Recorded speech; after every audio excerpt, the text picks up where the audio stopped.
Assalamualaikum warahmatullahi wabarakatuh. Pada kesempatan kali ini, saya Rizka Fidelia akan mempresentasikan mengenai laporan praktik kerja lapangan pada Divisi Administrasi dan Keuangan di UHAP Coworking Space PT Tripura Indah Persada.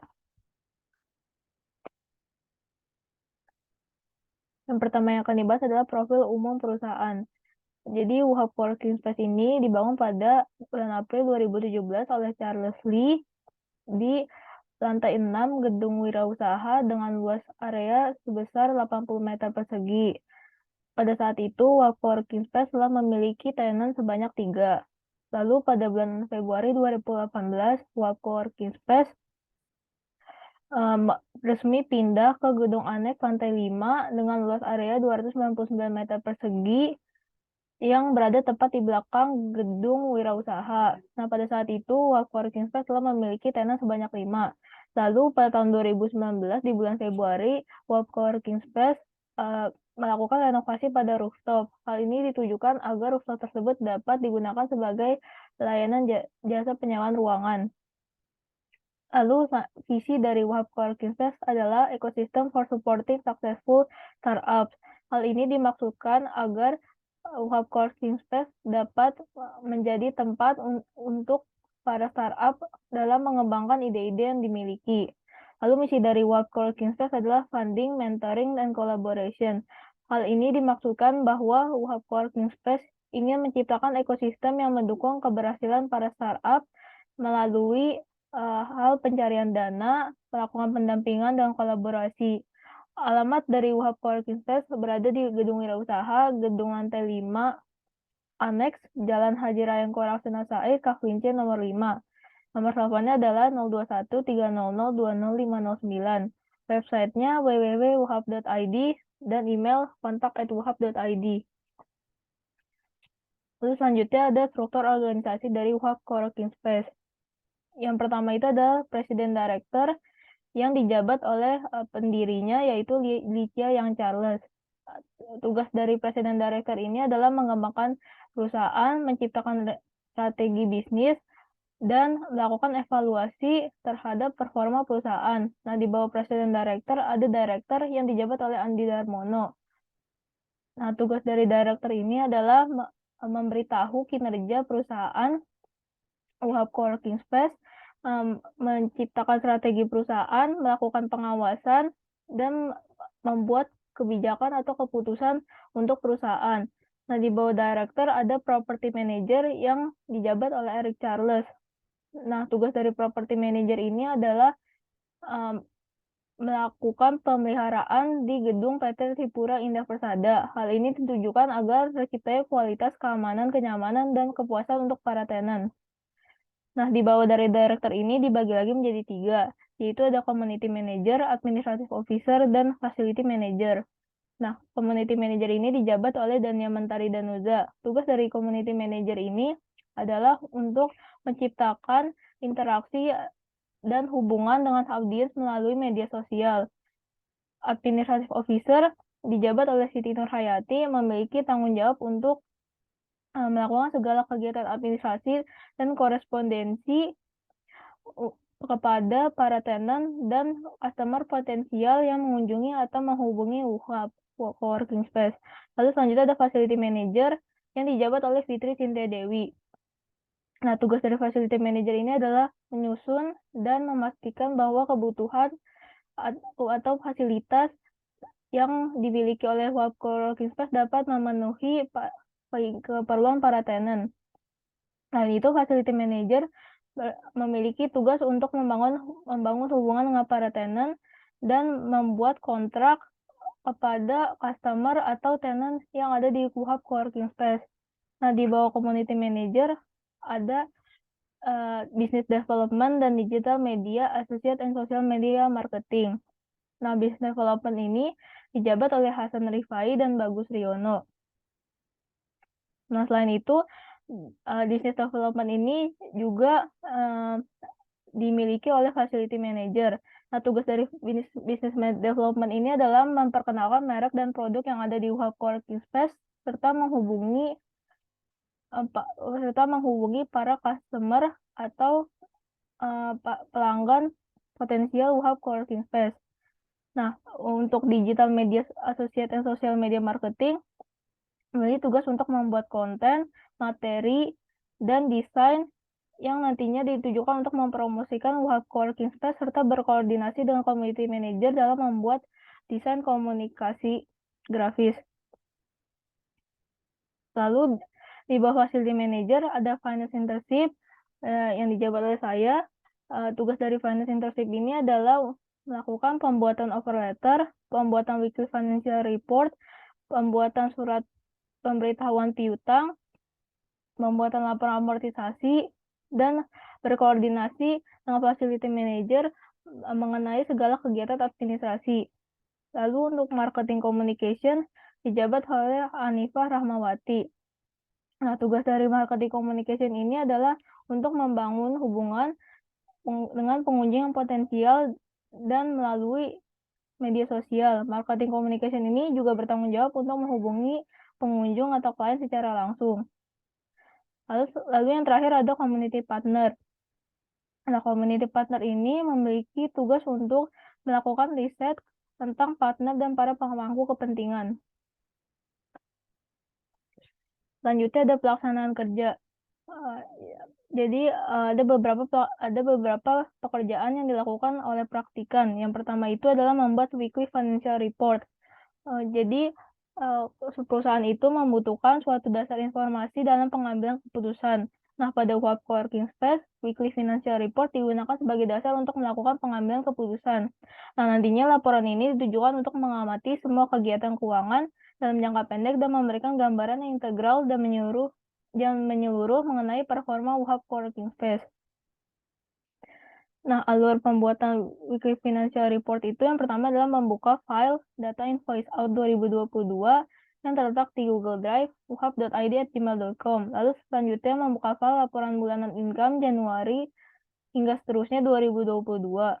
Lalu nantinya data yang berada di data invoice out 2022 akan dipindahkan ke file laporan bulanan income sesuai dengan yang dibutuhkan.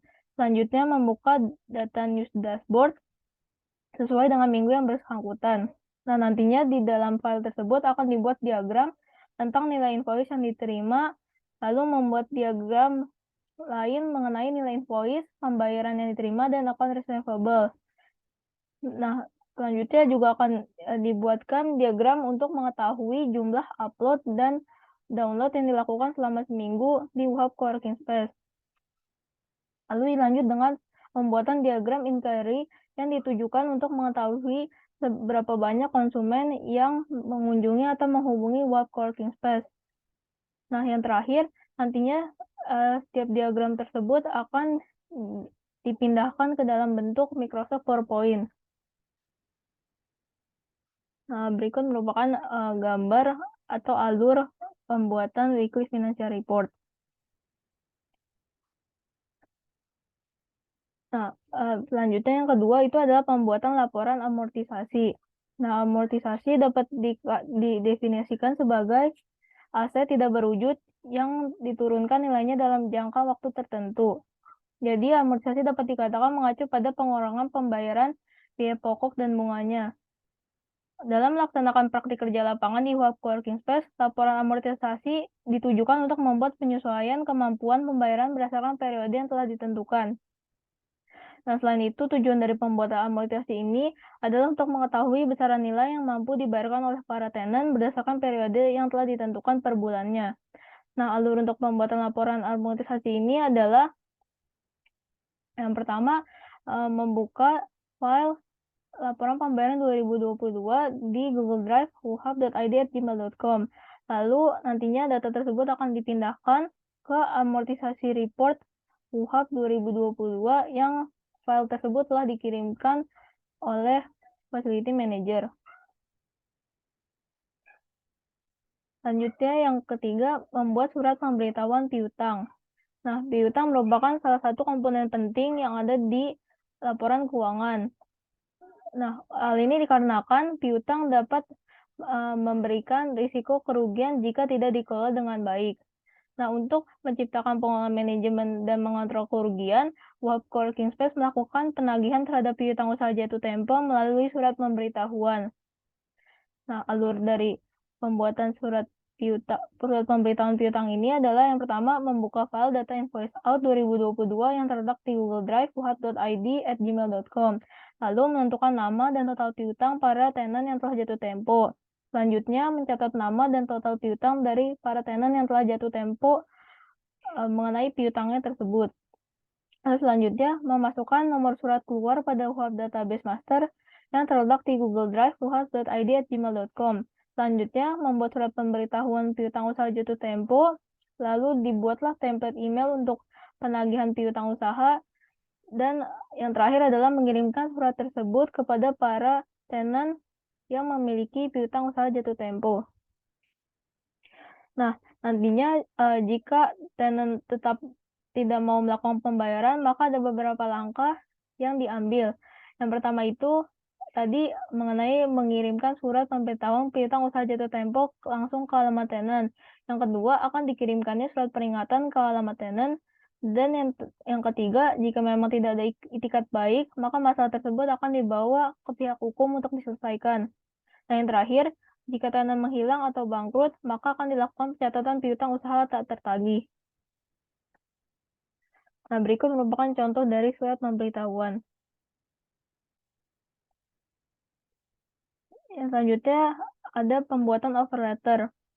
Nah, offer letter ini ditujukan agar para customer potensial yang bertanya mengenai WAP Coworking Space tertarik untuk melakukan penyewaan. Nah, untuk melakukan pembuatan offer letter ini, nantinya praktikan akan bekerja sama dengan facility manager terkait permintaan penawaran dari customer. Nah, customer ini biasanya melakukan permintaan penawaran melalui 3 cara, bisa melalui website resmi, email, dan WhatsApp. Alur pembuatan offer letter ini, yang pertama adalah menerima email atau pesan mengenai pertanyaan dan permintaan layanan customer. Yang kedua, membuat offer letter sesuai dengan spesifikasi ruangan yang diminta. Yang kedua, membuat template email untuk offer letter. Dan yang terakhir, mengirimkan offer letter tersebut kepada customer. Nah, nantinya isi dari offer letter ini adalah tujuan surat, tanggal pembuatan surat, jenis layanan yang diminta, beserta spesifikasinya, harga layanan per bulan, harga spesial yang nantinya akan ditawarkan, dan total keuntungan yang dapat ketika menggunakan layanan. Berikut merupakan contoh dari offer letter. Nah, selanjutnya ada melakukan riset produk dan jasa.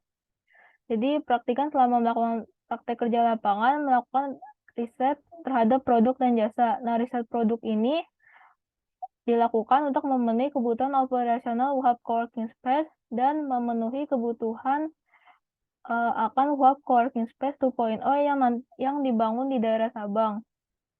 Nah, riset barang ini ditujukan agar perusahaan menemukan barang yang memiliki kualitas yang baik dengan harga dan lokasi yang dapat dijangkau. Nah, untuk riset jasa, praktikan melakukan riset terhadap coworking space yang berada di wilayah Sabang, Jakarta Pusat. Hal ini ditujukan agar WAP coworking space yang dibangun di daerah Sabang dapat bersaing dengan kompetitor di wilayah tersebut. Selanjutnya ada menjadi asisten di acara Collabpreneur. Nah, tadi kan visi dan misi dari WAP Coworking Space adalah untuk menciptakan ekosistem yang dapat mendukung keberhasilan para startup. Oleh karena itu, WAP Coworking Space membuat satu acara yang dinamakan Collabpreneur. Collabpreneur sendiri dapat diartikan sebagai program yang memiliki tujuan untuk mendorong perbaikan ekonomi di Indonesia setelah adanya pandemi. Jadinya nanti program ini akan mendorong pemuda dan pemudi Indonesia untuk berani menyatakan pendapatnya dan berperan secara aktif dalam berinovasi dan menciptakan solusi-solusi untuk mengatasi permasalahan yang ada di Indonesia. Nah, dalam acara ini, praktikan mendapatkan tugas untuk meminta para peserta untuk melakukan registrasi ketika para peserta sudah datang.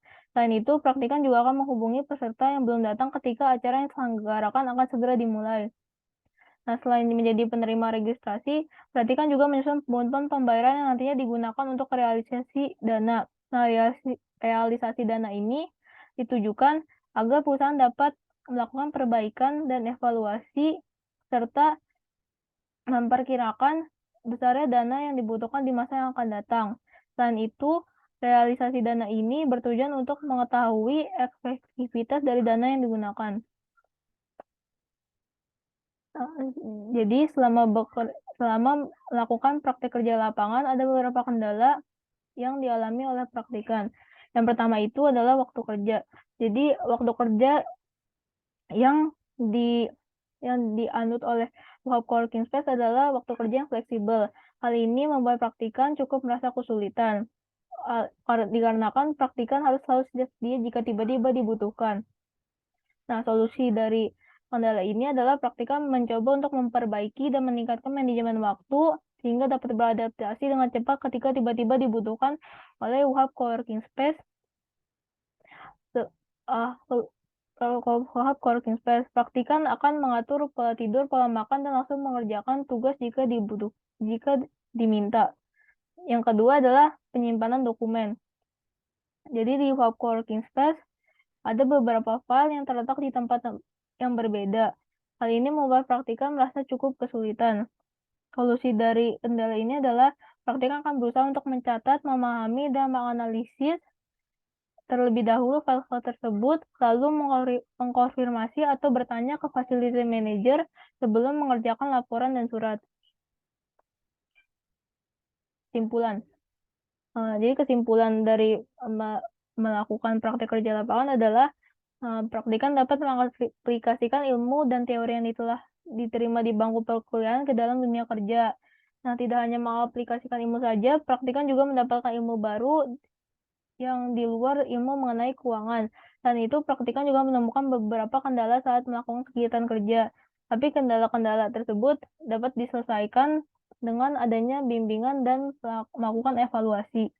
Sehingga praktikan mendapatkan pembelajaran yang sangat berharga dengan melakukan praktik kerja lapangan ini. Terima kasih.